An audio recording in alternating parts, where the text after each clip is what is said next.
Hello students, तो again I welcome you to my YouTube channel शेयर रोमिल जान।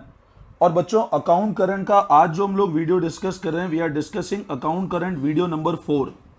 और आज जो हम लोग मेथड पढ़ेंगे उसका नाम है इपॉक मेथड और backward method. Today the method that we will discussing EPOQUE, ठीक है ना, इपॉक मेथड और बैकवर्ड मेथड। अब बच्चों, इपॉक और बैकवर्ड मेथड बिल्कुल उसी तरह जो हमने अभी तक पुराने वीडियो में पढ़ा था। अभी तक मेरे को बताओ हमने कौन कौन से मेथड पढ़ लिए हैं। तो आप बोलोगे सर, एक तो इंटरेस्ट मेथड हम लोग पढ़ चुके हैं, एक हम लोग प्रोडक्ट मेथड पढ़ चुके हैं, और एक हम लोग रेड इंक इंटरेस्ट मेथड पढ़ चुके हैं, ठीक है ना। ये 3 मेथड हम लोग ऑलरेडी डिस्कस कर चुके हैं।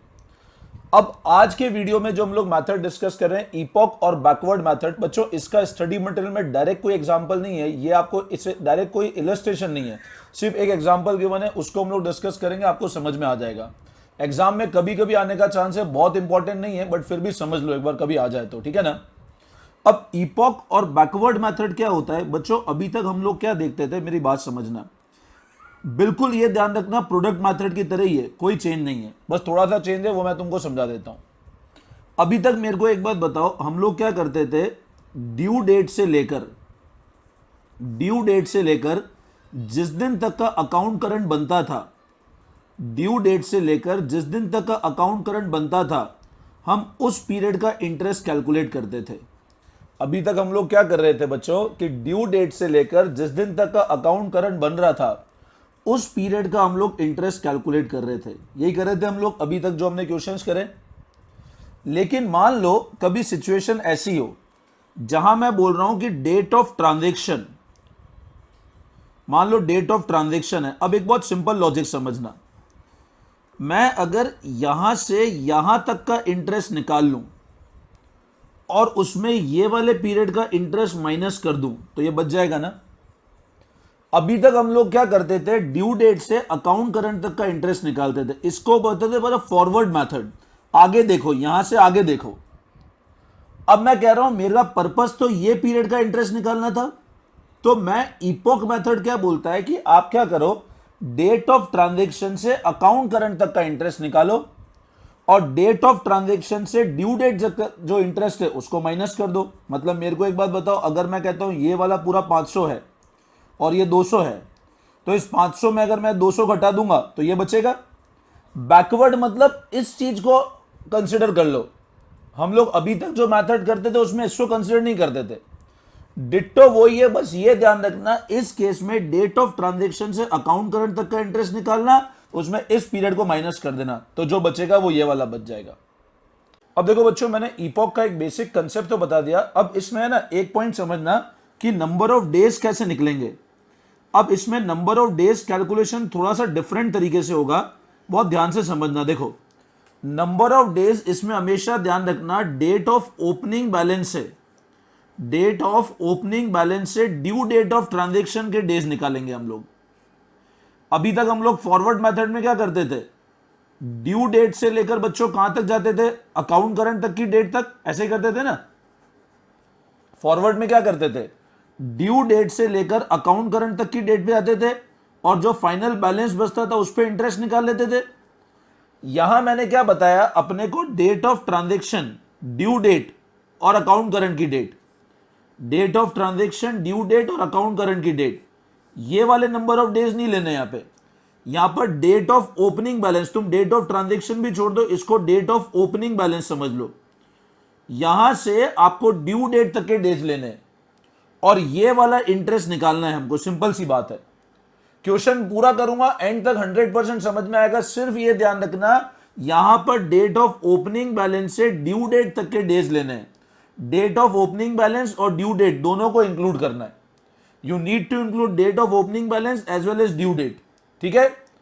अब एक बार पहले नोटिंग कर लेते हैं, फिर एक क्वेश्चन हम लोग देख लेते हैं, इपॉक ऑब्लिक बैकवर्ड मेथड, ठीक है ना। Under this method, number of days are calculated from the opening date of statement. ध्यान देना, opening date, ये opening date है, transaction date या opening date, to the due date of transaction. Both opening and due date are included. दोनों opening और due date दोनों को include करना है. At the end, balancing figure of amount column will also be considered for product. ये वाला point अभी मैं क्वेश्चन के साथ समझा रहा हूं, ठीक है ना। तो देखो एक बार हम क्वेश्चन पे आते हैं, अभी पूरा कंसेप्ट क्लियर हो जाएगा, इसको नोटिंग कर लो फटाफट एक बार।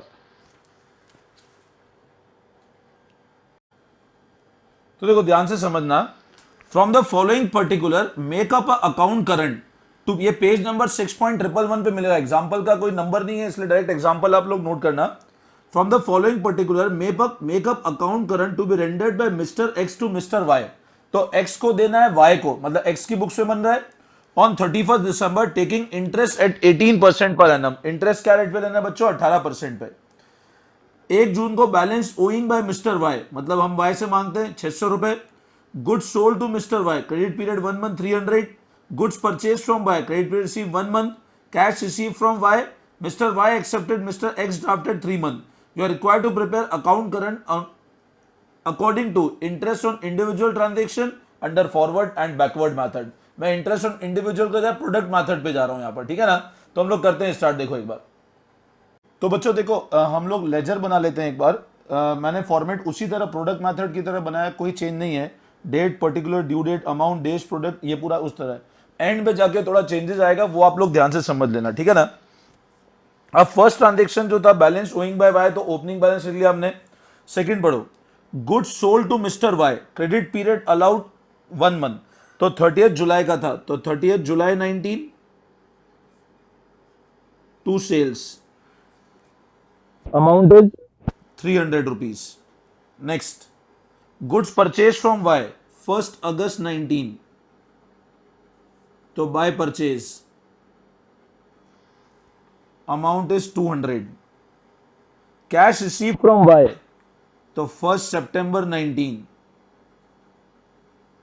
Bye cash 100 rupees. Mister Y accepted mister x draft, तो एक्सेप्टेंस दिया मतलब हमारे लिए बिल रिसीवेबल है, तो 1919 बाय बिल रिसीवेबल 400। सारे ट्रांजेक्शन हो गए। अब बच्चों ध्यान से समझना, अब क्या करना है। अभी तक हम लोग क्या करते थे, ड्यू डेट से इस डेट तक का अकाउंट करंट डेज निकालते थे। यहां पर क्या करना है अपने को, ओपनिंग डेट से ड्यू डेट तक का डेज निकालना है। पहले अपन सबका ड्यू डेट लिख लेते हैं, तो यहां तो सेम ही होगा, 1 जुलाई 19, 30th 7 वाले का देख लो, क्रेडिट अलाउड 1 मंथ है, तो 30 अगस्त हो जाएगा, 1 अगस्त 19 का। अगेन 1 महीना क्रेडिट अलाउड है, तो 1 सितंबर हो जाएगा। जो अमाउंट आया कैश रिसीव 1 सितंबर है, डेट गिवन नहीं है, तो again due rate of transaction due date हो जाएगा 1 सितंबर। बिल एक्सेप्ट हुआ, 3 मंथ्स का कितना है, 3 मंथ्स की डेट है, तो 1 सितंबर से 3 मंथ देख लोगे तो 4 दिसंबर आपका ड्यू डेट आ जाएगा। अब सारे ट्रांजेक्शन में ध्यान रखना, यहां से यहां तक मत देखना, वो अपन जो करते थे वो फॉरवर्ड मेथड था, ये बैकवर्ड मेथड है। तो यहां पर आंसर सेम आएगा। यहां पर हम लोग डेट ऑफ ओपनिंग बैलेंस, जो ओपनिंग बैलेंस का डेट है उससे ड्यू डेट तक के डेज लेंगे। ओपनिंग बैलेंस से ड्यू डेट, ओपनिंग बैलेंस से ड्यू डेट, ओपनिंग से ड्यू डेट, ओपनिंग से ड्यू डेट, जिस दिन अकाउंट खुल रहा है वहां से ड्यू डेज लेने अपने को, और इसको भी इंक्लूड करना है, और डेट जो लास्ट ड्यू डेट है उसको भी इंक्लूड करना है।